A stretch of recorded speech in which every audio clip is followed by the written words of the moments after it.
इस कहानी की शुरुआत एक शांत और रहस्यमय रात से होती है। जटिंगा की घाटी में, जहां दिन में प्रकृति अपनी अद्भुत सुंदरता बिखेरती है, रात के अंधेरे में एक गहरा रहस्य छिपा होता है।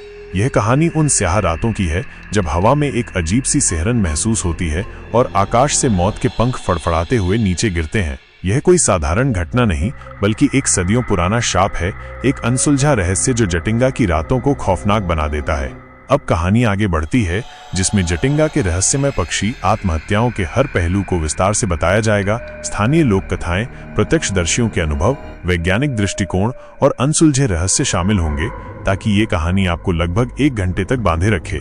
जटिंगा असम के पहाड़ी क्षेत्र में बसा एक छोटा सा गांव है, जो अपनी प्राकृतिक सुंदरता के लिए जाना जाता है। दिन के उजाले में यह एक शांत और सुरम्य स्थान लगता है, जहां हरे भरे जंगल और घुमावदार नदियां एक मनमोहक दृश्य प्रस्तुत करते हैं।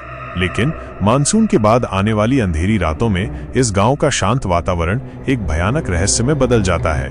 हर साल सितंबर और अक्टूबर के महीनों में सूर्यास्त के बाद जटिंगा में एक अजीबोगरीब घटना घटती है। विभिन्न प्रजातियों के पक्षी जैसे कि तीतर, बुलबुल, किंगफिशर और कई प्रवासी पक्षी अचानक आकाश से गिरने लगते हैं। वे गांव की रोशनी की ओर खिंचे चले आते हैं, मानो किसी अदृश्य शक्ति द्वारा सम्मोहित कर लिए गए हों, और इमारतों, पेड़ों या जमीन से टकराकर मर जाते हैं। स्थानीय लोगों के लिए ये कोई नई बात नहीं है। उनके पूर्वजों ने भी इस रहस्यमय घटना को देखा था और इसे विभिन्न अंधविश्वासों और लोक कथाओं से जोड़ा था। कुछ का मानना था कि ये बुरी आत्माओं का काम है, जो रात के अंधेरे में आकर पक्षियों को अपनी ओर खींच लेती हैं। अन्य इसे गांव पर किसी पुराने पाप का श्राप मानते थे, जो हर साल इन बेकसूर जीवों की मौत के रूप में प्रकट होता है। बुजुर्ग बताते हैं कि उन रातों में गांव में एक अजीब सा डर और खामोशी छा जाती थी। लोग अपने घरों के अंदर दुबक जाते थे, दरवाजे और खिड़कियां बंद कर लेते थे और बाहर निकलने से डरते थे। वे मानते थे कि मरने वाले पक्षी किसी बुरी खबर या आने वाली विपदा का संकेत हैं। समय के साथ इस रहस्यमय घटना ने बाहरी दुनिया के वैज्ञानिकों और पक्षी विशेषज्ञों का ध्यान भी आकर्षित किया। कई टीमें जटिंगा आईं और उन्होंने इस घटना का अध्ययन करने की कोशिश की। उन्होंने विभिन्न सिद्धांतों को प्रस्तुत किया, जैसे कि चुंबकीय विसंगतियां, तेज हवाओं के कारण पक्षियों का दिशा भ्रमित हो जाना, घनी धुंध में रोशनी का भ्रम, और यहाँ तक कि पानी में घुले हुए कुछ विशेष रासायनिक तत्वों की उपस्थिति जो पक्षियों के तंत्रिका तंत्र को प्रभावित करती हो। एक लोकप्रिय सिद्धांत ये था कि जटिंगा की घाटी में असामान्य भौगोलिक परिस्थितियां हैं, जिसके कारण मानसून के दौरान तेज हवाएं चलती हैं और घनी धुंध छा जाती है। इन परिस्थितियों में रात की रोशनी पक्षियों को भ्रमित कर सकती है, खासकर युवा पक्षियों को, जो अभी तक उड़ने में पूरी तरह से निपुण नहीं होते हैं। रोशनी की ओर उनका स्वाभाविक आकर्षण उन्हें इमारतों या पेड़ों से टकराने के लिए प्रेरित कर सकता है। हालांकि इन वैज्ञानिक सिद्धांतों में से कोई भी जटिंगा की घटना की पूरी तरह से व्याख्या नहीं कर पाया। सबसे हैरान करने वाली बात यह थी कि यह घटना केवल एक विशेष समय अवधि में और विशेष मौसम की परिस्थितियों में ही होती थी। इसके अलावा सभी प्रकार के पक्षी एक साथ प्रभावित नहीं होते थे, और मरने वाले पक्षियों का व्यवहार भी असामान्य लगता था। वे किसी भी तरह के बचाव या भागने की कोशिश नहीं करते थे, बल्कि सीधे रोशनी की ओर बढ़ते जाते थे, जैसे कि वे किसी सम्मोहन में हों। स्थानीय लोगों के अपने अनुभव और कहानियां इन वैज्ञानिक स्पष्टीकरणों से कहीं ज्यादा डरावनी थीं। उन्होंने कई बार उन रातों में अजीब सी आवाजें सुनने का दावा किया था, जैसे कि किसी अनजान भाषा में फुसफुसाहट हो या किसी आत्मा की कराह हो। कुछ लोगों ने आसमान में धुंधली, चमकती हुई आकृतियां देखने की भी बात कही थी, जो पक्षियों के गिरने से ठीक पहले प्रकट होती थी और फिर गायब हो जाती थी। गांव के एक पुराने शिकारी भोला राम ने एक बार दावा किया था कि उसने एक ऐसी रात में, जब पक्षी गिर रहे थे, एक विशालकाय उल्लू जैसी आकृति को उड़ते हुए देखा था, जिसके पंख काले धुएं की तरह लग रहे थे। उसने कहा कि उस आकृति की आंखें लाल अंगारों की तरह चमक रही थीं और उससे एक ठंडी डरावनी हवा निकल रही थी। भोला राम का कहना था कि वो आकृति ही इन बेकसूर पक्षियों को मौत के घाट उतार रही है। एक और रहस्यमय कहानी गांव के एक पुराने मंदिर के पुजारी देवानंद से जुड़ी हुई है। देवानंद का मानना था कि जटिंगा पर सदियों पुराना एक शाप है। उनके अनुसार प्राचीन काल में गांव के लोगों ने प्रकृति का अपमान किया था और पवित्र पक्षियों का शिकार किया था। क्रोधित होकर प्रकृति की आत्मा ने यह श्राप दिया कि हर साल मानसून के अंत में पक्षी आकाश से गिरेंगे, ताकि लोगों को उनके पापों की याद दिलाई जा सके। देवानंद अक्सर उन रातों में मंदिर में बैठकर विशेष प्रार्थनाएं करते थे, ये उम्मीद करते हुए कि उनकी प्रार्थनाएं इस शाप के प्रभाव को कम कर सकती हैं। कुछ युवाओं ने इस रहस्य की तह तक जाने की कोशिश की, एक बार कार्तिक नाम का एक साहसी लड़का और उसके कुछ दोस्त मानसून की एक अंधेरी रात में उस जगह पर छिप गए जहां पक्षी सबसे ज्यादा गिरते थे। उन्होंने टार्च की रोशनी में पेड़ों और झाड़ियों को स्कैन किया, लेकिन उन्हें कुछ भी असामान्य नहीं दिखा। अचानक रात के अंधेरे में उन्होंने एक अजीब सी आवाज सुनी, एक धीमी लयबद्ध गुनगुनाहट जो हवा में तैर रही थी। जैसे जैसे आवाज नजदीक आती गई, उन्हें आसमान से कुछ साए उतरते हुए दिखाई दिए। वे पक्षी थे, लेकिन उनकी उड़ान में कुछ अजीब था। वे लड़खड़ा रहे थे, मानो किसी अनजान शक्ति द्वारा खींचे जा रहे हों। कार्तिक और उसके दोस्त डर के मारे कांपने लगे। उन्होंने देखा कि पक्षी रोशनी की ओर बेतहाशा बढ़ रहे थे और फिर धड़ाम से जमीन पर गिर रहे थे। कुछ पक्षी तो पेड़ों से टकराकर बुरी तरह घायल हो रहे थे। उस रात उन्होंने जो देखा उसने उनके रोंगटे खड़े कर दिए थे। उन्हें लगा जैसे वे किसी बुरे सपने का हिस्सा हों। उस रात के बाद कार्तिक और उसके दोस्तों ने कभी उस घटना के बारे में किसी से बात नहीं की, मानो उन्होंने कोई ऐसा रहस्य देख लिया हो जिसे उजागर नहीं करना चाहिए। हाल के वर्षों में जटिंगा में पर्यटकों की संख्या बढ़ी है जो इस रहस्यमय घटना को अपनी आंखों से देखना चाहते हैं। कुछ लोग इसे प्रकृति का एक अजीबोगरीब चमत्कार मानते हैं, जबकि अन्य इसे एक डरावनी त्रासदी के रूप में देखते हैं। गांव के कुछ लोगों ने पर्यटन को बढ़ावा देने की कोशिश की है, लेकिन कई ऐसे भी हैं जो बाहरी लोगों के हस्तक्षेप से नाखुश हैं और मानते हैं कि इससे गांव का शांतिपूर्ण माहौल खराब हो रहा है। एक रात पर्यटकों का एक समूह देर रात तक गांव में रुका रहा, यह उम्मीद करते हुए कि वे पक्षियों के गिरने की घटना को देख पाएंगे। अचानक बिजली चली गई और पूरा गांव अंधेरे में डूब गया। तभी उन्होंने दूर से एक अजीब सी चमकती हुई रोशनी देखी जो धीरे धीरे उनकी ओर बढ़ रही थी। वो रोशनी नीले रंग की थी और उसमें एक अजीब सी स्पंदन थी। जैसे जैसे रोशनी नजदीक आई, पर्यटकों ने महसूस किया कि हवा ठंडी हो रही है और एक अजीब सी बेचैनी उन्हें घेर रही है। और फिर उन्होंने आसमान से पक्षियों को गिरते हुए देखना शुरू कर दिया, लेकिन इस बार उनकी संख्या पहले से कहीं ज्यादा थी और उनकी चीखें हवा में गूंज रही थीं। डर के मारे पर्यटक भागने लगे, लेकिन अंधेरे में वे एक दूसरे से टकरा रहे थे और गिर रहे थे। अगली सुबह गांव के लोगों ने पर्यटकों को बेहोश पाया और उनके चारों ओर मरे हुए पक्षियों का एक भयानक मंजर था। उस रात के बाद कोई भी पर्यटक देर रात तक जटिंगा में रुकने की हिम्मत नहीं करता था। जटिंगा का रहस्य आज भी बरकरार है। वैज्ञानिक अभी भी इस घटना का कोई संतोषजनक स्पष्टीकरण नहीं दे पाए हैं और स्थानीय लोगों के अंधविश्वास और लोक कथाएं इस रहस्य को और गहरा बनाती हैं। हर साल जब मानसून की विदाई होती है और अंधेरी रातें आती हैं, तो जटिंगा में एक अजीब सा सन्नाटा पसर जाता है। लोग अपने घरों में दुबके रहते हैं और आकाश की ओर देखने से डरते हैं, ये जानते हुए कि किसी भी पल मौत के पंख फड़फड़ाते हुए नीचे गिर सकते हैं। एक अनसुलझा रहस्य जो जटिंगा की शांत वादियों को हमेशा के लिए डरावना बना। जटिंगा के रहस्यमय आकाश से गिरने वाले पक्षियों की कहानियां पीढ़ी दर पीढ़ी चली आ रही हैं, हर बार सुनाए जाने पर और भी भयानक और रहस्यमय होती जाती हैं। गांव के बच्चे इन कहानियों को सुनकर बड़े होते हैं। उनके मन में एक अनजाना डर हमेशा बना रहता है जो उन्हें रात के अंधेरे में घर से बाहर निकलने से रोकता है। गांव के बाहरी इलाके में जहां पक्षी सबसे ज्यादा गिरते हैं, एक अजीब सा वीरानपन हमेशा छाया रहता है। दिन में भी हवा में एक उदासी महसूस होती है, मानो उस जगह पर किसी भयानक त्रासदी का साया मंडरा रहा हो। पेड़ अजीब तरह से मुड़े हुए और सूखे दिखते हैं, जैसे कि उन्होंने भी उस खौफनाक मंजर को अपनी आंखों से देखा हो। कुछ स्थानीय लोग जो ज्यादा जिज्ञासु और साहसी थे, उन्होंने रात के अंधेरे में उस जगह पर छिपकर देखने की कोशिश की कि आखिर क्या होता है। उनमें से एक था तरुण, जो गांव का एक युवा किसान था। तरुण हमेशा से ही जटिंगा के रहस्य से आकर्षित रहा था। उसने कई बार वैज्ञानिकों और पक्षी विशेषज्ञों से बात करने की कोशिश की थी, लेकिन उनके तार्किक स्पष्टीकरण उसे संतुष्ट नहीं कर पाए थे। उसे लगता था कि इस घटना के पीछे कुछ और ही रहस्य छिपा है, कुछ ऐसा जो विज्ञान की पकड़ से बाहर है। एक मानसून की अंधेरी रात में तरुण अपने एक दोस्त विकास के साथ उस जगह पर छिप गया जहां पक्षी सबसे ज्यादा गिरते थे। उन्होंने घने पेड़ों के बीच अपनी जगह बनाई और धैर्यपूर्वक इंतजार करने लगे। रात गहरी होती गई और हवा में नमी और सन्नाटा बढ़ता गया। अचानक उन्होंने दूर से एक धीमी लयबद्ध गुनगुनाहट सुनी जो धीरे धीरे तेज होती जा रही थी। ये कोई जानी पहचानी आवाज नहीं थी, बल्कि एक अजीब सा स्वर था जो उनकी हड्डियों तक में उतर रहा था। जैसे जैसे गुनगुनाहट नजदीक आती गई, तरुण और विकास ने आसमान में कुछ धुंधली आकृतियां देखीं। वे पक्षी थे, लेकिन उनकी उड़ान असामान्य थी।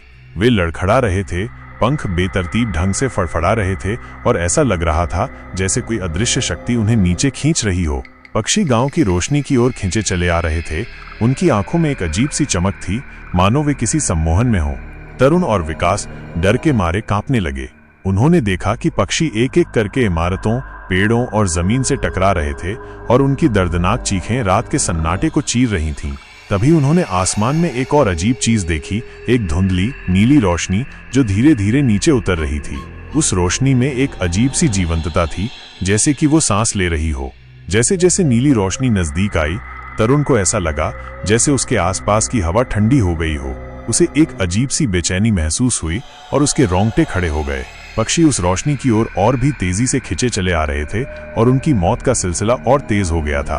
तरुण और विकास डर के मारे अपनी जगह से हिल भी नहीं पा रहे थे, मानो किसी अदृश्य शक्ति ने उन्हें जकड़ लिया हो।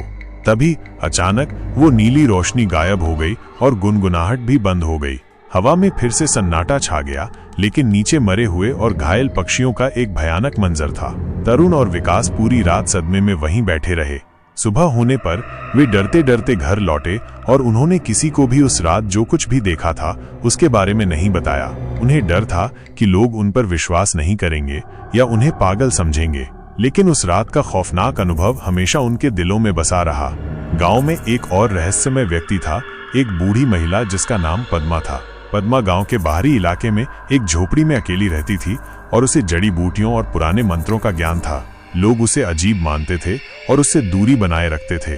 पद्मा का मानना था कि जटिंगा के पक्षियों की मौतें किसी प्राकृतिक घटना का परिणाम नहीं है, बल्कि यह एक प्राचीन आत्मा का काम है जो इन पक्षियों के माध्यम से गांव के लोगों को कोई संदेश देना चाहती है। पद्मा अक्सर रात में उस जगह पर जाती थी जहां पक्षी गिरते थे और वहां बैठकर ध्यान करती थी। कुछ लोगों ने उसे अजीबोगरीब हरकतें करते और कुछ अस्पष्ट मंत्र पढ़ते हुए देखा था। एक बार गांव के कुछ लड़कों ने छिपकर उसे देखा। उन्होंने देखा कि पद्मा जमीन पर कुछ जड़ी बूटियां बिखेर रही थी और एक नीले रंग के पत्थर को हाथ में पकड़कर आसमान की ओर देख रही थी। पत्थर में से हल्की रोशनी निकल रही थी, वही नीली रोशनी जो तरुण और विकास ने उस रात देखी थी। लड़के डर के मारे भाग गए और उन्होंने गांव में पद्मा के बारे में कई तरह की अफवाहें फैला दी। कुछ लोगों का मानना था कि पद्मा ही उस बुरी आत्मा को बुलाती है जो पक्षियों को मारती है, जबकि कुछ अन्य मानते थे कि वो उन पक्षियों की आत्माओं से बात करने की कोशिश कर रही है। जटिंगा का रहस्य गहराता ही जा रहा था। वैज्ञानिक अपने तार्किक स्पष्टीकरणों से संतुष्ट नहीं थे और स्थानीय लोगों के अनुभव और अंधविश्वास इस घटना को और भी डरावना बनाते जा रहे थे। हर साल मानसून के बाद अंधेरी रातें लौटती थीं और आकाश से मौत का सिलसिला जारी रहता था, एक अनसुलझा प्रश्न बनकर जो जटिंगा की शांत वादियों में हमेशा गूंजता रहेगा। क्या कभी इस रहस्य से पर्दा उठेगा? क्या कभी कोई जान पाएगा कि आखिर क्यों ये बेकसूर पक्षी हर साल जटिंगा में अपनी जान गंवा देते हैं? यह एक ऐसा प्रश्न था जिसका उत्तर शायद कभी नहीं मिलेगा और जटिंगा हमेशा के लिए एक ऐसे स्थान के रूप में जाना जाएगा जहां प्रकृति का एक भयानक और रहस्यमय पहलू हर साल खुद को दोहराता है। गांव की रहस्यमय बूढ़ी महिला जटिंगा के रहस्यमय आकाश से गिरने वाले पक्षियों की घटना से गहराई से जुड़ी हुई थी। उसकी झोपड़ी गांव के बाहरी इलाके में घने जंगल के किनारे स्थित थी और लोग उससे डरते थे और सम्मान भी करते थे। माना जाता था कि उसे जड़ी बूटियों और प्राचीन मंत्रों का गहरा ज्ञान है और वो आत्माओं से बात कर सकती है। एक रात जब पक्षी गिर रहे थे, गांव के एक युवा शिक्षक अनुराग ने हिम्मत करके पद्मा की झोपड़ी में जाने का फैसला किया। अनुराग एक तर्कवादी व्यक्ति था और अंधविश्वासों पर विश्वास नहीं करता था, लेकिन जटिंगा की इस नियोबास निमोज घटना ने उसे बेचैन कर दिया था। उसे लगा कि पद्मा के पास शायद इस रहस्य का कोई सुराग हो सकता है, भले ही वो वैज्ञानिक न हो। अनुराग ने पद्मा की झोपड़ी का दरवाजा खटखटाया। अंदर से धीमी कर्कश आवाज आई, कौन है? अनुराग ने डरते डरते अपना परिचय दिया और कहा कि वो पक्षियों के गिरने की घटना के बारे में बात करना चाहता है। कुछ देर की खामोशी के बाद दरवाजा धीरे धीरे खुला। पद्मा एक कमजोर रोशनी वाले कमरे में खड़ी थी, उसकी आंखें गहरी और भेदक थीं। अनुराग ने पद्मा को उस रात देखे गए नीले पत्थर और उसकी हरकतों के बारे में बताया। पद्मा ने ध्यान से उसकी बात सुनी और फिर धीमी आवाज में बोली, वो पत्थर वो जटिंगा की आत्मा का एक हिस्सा है। यह पक्षियों की रक्षा करता था, लेकिन अब ये दुखी है। अनुराग हैरान था। उसने पूछा कि पत्थर दुखी क्यों है? पद्मा ने एक लंबी सांस ली और एक पुरानी कहानी सुनाना शुरू किया। सदियों पहले जटिंगा के जंगल घने और पवित्र थे।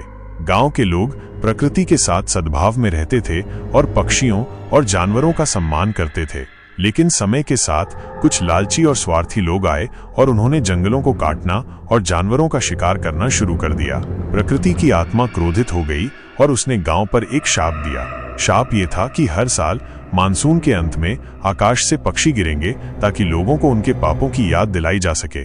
पद्मा ने बताया कि वो उन प्राचीन पुजारियों के वंशज थी जो प्रकृति की आत्मा की सेवा करते थे। उन्हें वो नीला पत्थर विरासत में मिला था और वे इसकी शक्ति का उपयोग पक्षियों को बचाने के लिए करते थे। लेकिन समय के साथ पत्थर की शक्ति कमजोर होती गई और अब वो हर साल गिरने वाले सभी पक्षियों को बचाने में असमर्थ थी। पद्मा ने अनुराग को चेतावनी दी कि वो इस रहस्य को और गहराई से जानने की कोशिश न करे। उसने कहा कि कुछ चीजें इंसानी समझ से परे होती हैं और उन्हें ऐसे ही रहने देना चाहिए। उसने अनुराग को बताया कि जटिंगा का रहस्य प्रकृति का एक दर्दनाक रोना है और इसे स्वीकार करना ही बेहतर है। अनुराग पद्मा की कहानी सुनकर हैरान और परेशान था। उसे नहीं पता था कि उस पर विश्वास करे या नहीं, लेकिन पद्मा की आंखों में एक गहरा दुख और सच्चाई झलक रही थी जिसे वो अनदेखा नहीं कर सका। वो रात भर उस कहानी के बारे में सोचता रहा। अगले दिन अनुराग ने गांव के अन्य बुजुर्गों से बात करने का फैसला किया। उसने उनसे जटिंगा के इतिहास और पुरानी लोक कथाओं के बारे में पूछा। उसे जानकर हैरानी हुई कि पद्मा की कहानी में सच्चाई का एक अंश था। कई बुजुर्गों ने ऐसी कहानियां सुनी थी जिनमें प्रकृति के प्रकोप और गांव पर दिए गए शाप का जिक्र था। अनुराग को एहसास हुआ कि जटिंगा का रहस्य सिर्फ एक वैज्ञानिक पहेली नहीं है, बल्कि ये इतिहास, लोक कथाओं और शायद किसी अलौकिक शक्ति से जुड़ा हुआ है। उसने फैसला किया कि वो पद्मा का सम्मान करेगा और उस रहस्य को वैसे ही रहने देगा जैसा वो है। लेकिन जटिंगा का रहस्य यहीं खत्म नहीं होता। हर साल जब मानसून की विदाई होती है तो आकाश में वो नीली रोशनी फिर से दिखाई देती है और बेकसूर पक्षी अपनी जान गंवा देते हैं। गांव के लोग डर और विस्मय के साथ इस भयानक तमाशे को देखते हैं, ये जानते हुए कि उनकी घाटी में एक ऐसा रहस्य छिपा है जो शायद कभी नहीं सुलझेगा। एक ऐसी कहानी जो पीढ़ियों से चली आ रही है और आगे भी चलती रहेगी। एक रात जब पक्षी गिर रहे थे, गांव के एक छोटे लड़के दीपक ने एक अजीब सपना देखा। उसने सपने में एक विशालकाय पक्षी देखा जिसके पंख नीले रंग के थे और उसकी आंखें सितारों की तरह चमक रही थीं। पक्षी उदास आवाज में रो रहा था और दीपक से मदद मांग रहा था। दीपक डर के मारे उठ बैठा और उसने अपने माता पिता को अपने सपने के बारे में बताया। उसके माता पिता ने उसे शांत करने की कोशिश की और कहा कि ये सिर्फ एक बुरा सपना था, लेकिन दीपक को यकीन था कि उस सपने का कोई मतलब है। अगले दिन दीपक ने पद्मा से अपने सपने के बारे में बताया। पद्मा ने ध्यान से उसकी बात सुनी और फिर बोली, वो नीला पक्षी जटिंगा की आत्मा है। वो दुखी है क्योंकि लोग प्रकृति का सम्मान करना भूल गए हैं। पद्मा ने दीपक को बताया कि अगर जटिंगा को इस शाप से मुक्त करना है तो लोगों को फिर से प्रकृति का सम्मान करना सीखना होगा। उन्होंने दीपक को कुछ जड़ी बूटियां दी और उसे उन्हें उस जगह पर बिखेरने के लिए कहा जहां पक्षी गिरते हैं। दीपक ने डरते डरते पद्मा की बात मानी और रात के अंधेरे में उस जगह पर चला गया। जब दीपक जड़ी बूटियां बिखेर रहा था, उसने आसमान में वही नीला प्रकाश देखा जो पहले कई लोगों ने देखा था। इस बार प्रकाश और भी तेज था और दीपक को ऐसा लगा जैसे कोई उसे बुला रहा हो। वो डर के मारे भागने ही वाला था कि तभी उसने उस विशाल नीले पक्षी को देखा जो उसने सपने में देखा था। पक्षी हवा में तैर रहा था और उसकी आंखें दीपक की ओर देख रही थीं। पक्षी ने दीपक की ओर अपना एक पंख बढ़ाया और दीपक को एक अजीब सी शांति महसूस हुई। उसे ऐसा लगा जैसे पक्षी उससे कुछ कहना चाहता है। तभी पक्षी ने अपनी चोंच से दीपक के हाथ में रखी हुई जड़ी बूटियों में से एक को उठाया और उसे आसमान में उड़ा दिया। जड़ी बूटी हवा में चमकती हुई एक नीली रोशनी में बदल गई और फिर गायब हो गई। इसके बाद नीला पक्षी धीरे धीरे ऊपर की ओर उड़ गया और अंधेरे में ओझल हो गया। दीपक हैरान और अभिभूत होकर वहीं खड़ा रहा। उस रात के बाद जटिंगा में पक्षियों का गिरना बंद हो गया। गांव के लोग हैरान थे। उन्हें समझ में नहीं आ रहा था कि अचानक क्या हो गया। कुछ लोगों का मानना था कि पद्मा के मंत्रों ने काम किया, जबकि कुछ अन्य दीपक के सपने और नीले पक्षी की कहानी पर विश्वास करते थे। पद्मा ने गांव के लोगों को इकट्ठा किया और उन्हें प्रकृति का सम्मान करने और जानवरों के साथ दयालु व्यवहार करने की शिक्षा दी। धीरे धीरे गांव के लोगों का रवैया बदलने लगा। उन्होंने जंगलों को काटना बंद कर दिया और पक्षियों और जानवरों की देखभाल करने लगे। और तब से जटिंगा में पक्षियों का रहस्यमय ढंग से गिरना बंद हो गया। लेकिन हर साल मानसून के अंत में आकाश में एक हल्की नीली रोशनी जरूर दिखाई देती है, जिसे लोग जटिंगा की आत्मा और उस नीले पक्षी का प्रतीक मानते हैं जो कभी अपने साथियों को बचाने आया था। जटिंगा का भयानक रहस्य अब एक चेतावनी भरी कहानी में बदल गया था। एक याद दिलाता है कि प्रकृति का सम्मान करना कितना जरूरी है और उसके साथ सद्भाव में रहने में ही सच्ची शांति। दीपक के अनुभव और उसके बाद जटिंगा में आई शांति ने गांव के लोगों के जीवन में एक गहरा परिवर्तन ला दिया था। जिस डर और आशंका ने पीढ़ियों से उनके दिलों में घर कर लिया था, वो धीरे धीरे सम्मान और कृतज्ञता में बदल रहा था। लोगों ने प्रकृति के प्रति अपना दृष्टिकोण बदला, जंगलों की कटाई बंद कर दी और वन्य जीवों की सुरक्षा के लिए प्रयास करने लगे। पद्मा, जो कभी गांव में एक रहस्यमय और डरावनी शख्सियत मानी जाती थी, अब ज्ञान और बुद्धिमत्ता की प्रतीक बन गई थी। लोग दूर दूर से उनके पास सलाह और मार्गदर्शन लेने आते थे। दीपक, जिसने उस नीले पक्षी को देखा था, गांव का एक हीरो बन गया था। बच्चे उसे प्रकृति का रक्षक कहकर बुलाते थे और उसकी कहानी जटिंगा के लोक गीतों का हिस्सा बन गई थी। हालांकि पक्षियों का रहस्यमय ढंग से गिरना बंद हो गया था, लेकिन हर साल मानसून के अंत में आकाश में एक हल्की नीली रोशनी जरूर दिखाई देती थी। ये रोशनी अब डर का प्रतीक नहीं थी, बल्कि ये जटिंगा की आत्मा और उस बलिदान की याद दिलाती थी जो प्रकृति ने उन्हें माफ करने के लिए दिया था। लोग उस रोशनी को श्रद्धा से देखते थे और प्रकृति के प्रति अपनी जिम्मेदारी को याद करते थे। समय बीतता गया और जटिंगा में नई पीढ़ी पली बढ़ी। उन्होंने पक्षियों के गिरने की कहानियां अपने बुजुर्गों से सुनी थीं, लेकिन उन्होंने कभी उस खौफनाक मंजर को अपनी आंखों से नहीं देखा था। वे एक शांत और समृद्ध गांव में बड़े हुए थे, जहां प्रकृति और इंसान के बीच एक गहरा सामंजस्य था। लेकिन प्रकृति का रहस्य गहरा होता है और कभी कभी अतीत की छायाएं अप्रत्याशित रूप से लौट आती हैं। कई साल बाद जब दीपक एक युवा व्यक्ति बन गया था, जटिंगा में एक बार फिर कुछ अजीब घटनाएं होने लगी। मानसून का अंत करीब था और आकाश में हर रात धुंध और नमी बढ़ जाती थी। इस बार नीली रोशनी पहले से ज्यादा तेज और ज्यादा समय तक दिखाई देने लगी। गांव के कुछ बुजुर्ग चिंतित हो गए।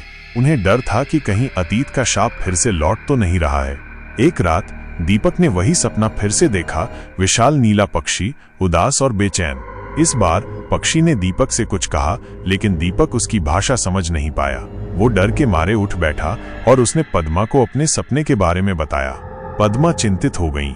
उन्होंने कहा कि नीले पक्षी का बेचैन होना किसी आने वाली मुसीबत का संकेत हो सकता है। उन्होंने दीपक और गांव के कुछ अन्य समझदार लोगों को जंगल में जाने और ये पता लगाने के लिए कहा कि क्या कुछ गड़बड़ है। दीपक और उसके साथी जंगल में कई दिनों तक घूमते रहे। उन्हें कोई असामान्य चीज नहीं मिली, लेकिन उन्हें एक अजीब सी उदासी और बेचैनी महसूस हो रही थी, जैसे कि प्रकृति खुद किसी संकट में हो। एक रात जब वे जंगल के एक पुराने हिस्से में पहुंचे तो उन्होंने एक भयानक दृश्य देखा। कुछ शिकारी अवैध रूप से दुर्लभ पक्षियों का शिकार कर रहे थे। उन्होंने कई पक्षियों को मार डाला था और उन्हें ले जाने की तैयारी कर रहे थे। दीपक और उसके साथियों को ये देखकर बहुत गुस्सा आया। उन्हें एहसास हुआ कि नीले पक्षी की बेचैनी का कारण यही था, इंसानों का प्रकृति के प्रति फिर से असंवेदनशील हो जाना। दीपक और उसके साथियों ने शिकारियों का सामना किया और उन्हें पकड़कर गांव में ले आए। गांव के लोगों ने मिलकर फैसला किया कि इन शिकारियों को कड़ी सजा दी जाएगी, ताकि भविष्य में कोई भी ऐसा करने की हिम्मत न करे। इस घटना के बाद जटिंगा के लोगों ने प्रकृति के प्रति अपनी प्रतिबद्धता को और मजबूत किया। उन्होंने वन विभाग के साथ मिलकर काम करना शुरू कर दिया और जंगल में गश्त लगाई, ताकि अवैध शिकार को रोका जा सके। बच्चों को प्रकृति के संरक्षण का महत्व सिखाया गया और गांव में एक नया नियम बनाया गया कि कोई भी पक्षी या जानवर का शिकार नहीं करेगा। और फिर नीली रोशनी फिर से शांत हो गई और दीपक ने सपने में नीले पक्षी को मुस्कुराते हुए देखा। जटिंगा में फिर से शांति लौट आई, लेकिन इस बार ये शांति डर पर नहीं, बल्कि समझदारी और सम्मान पर आधारित थी। जटिंगा ने सीख लिया था कि प्रकृति का रहस्य गहरा होता है और उसका सम्मान करना ही जीवन का सही तरीका है। पक्षियों का रहस्यमय ढंग से गिरना एक भयानक चेतावनी थी, जिसने उन्हें अपनी गलती सुधारने का मौका दिया। और उस नीली रोशनी, जो कभी डर का प्रतीक थी, अब जटिंगा की आत्मा और प्रकृति के साथ उनके अटूट बंधन का प्रतीक बन गई थी। हर साल मानसून के अंत में जब वो रोशनी आकाश में दिखाई देती थी, तो लोग उसे श्रद्धा से देखते थे और वादा करते थे कि वे हमेशा प्रकृति का सम्मान करेंगे और उसकी रक्षा करेंगे। जटिंगा की कहानी अब डर की नहीं, बल्कि पश्चाताप, परिवर्तन और प्रकृति के साथ सद्भाव में रहने की कहानी थी। एक ऐसी कहानी जो सदियों तक लोगों को याद रही। और इस तरह जटिंगा की घाटी ने एक भयानक रहस्य से शांति और सद्भाव की ओर एक लंबा सफर तय किया। पक्षियों का रहस्यमय ढंग से गिरना एक दर्दनाक अध्याय था, लेकिन इसने गांव के लोगों को प्रकृति के प्रति अपने कर्तव्यों को समझने और उसका सम्मान करने का एक महत्वपूर्ण सबक सिखाया। हर साल मानसून के अंत में दिखने वाली नीली रोशनी अब डर का प्रतीक नहीं, बल्कि प्रेम, बलिदान और प्रकृति के साथ अटूट बंधन की याद दिलाती है। जटिंगा की कहानी हमें सिखाती है कि प्रकृति का रहस्य गहरा होता है और उसके साथ सद्भाव में रहने में ही सच्ची शांति और सुरक्षा है। ये कहानी हमेशा याद रखी जाएगी, एक चेतावनी और एक प्रेरणा के रूप में कि हमें हमेशा प्रकृति का सम्मान करना चाहिए, क्योंकि उसकी शक्ति अपरिमित है और उसका संदेश हमेशा गूंजता रहता है।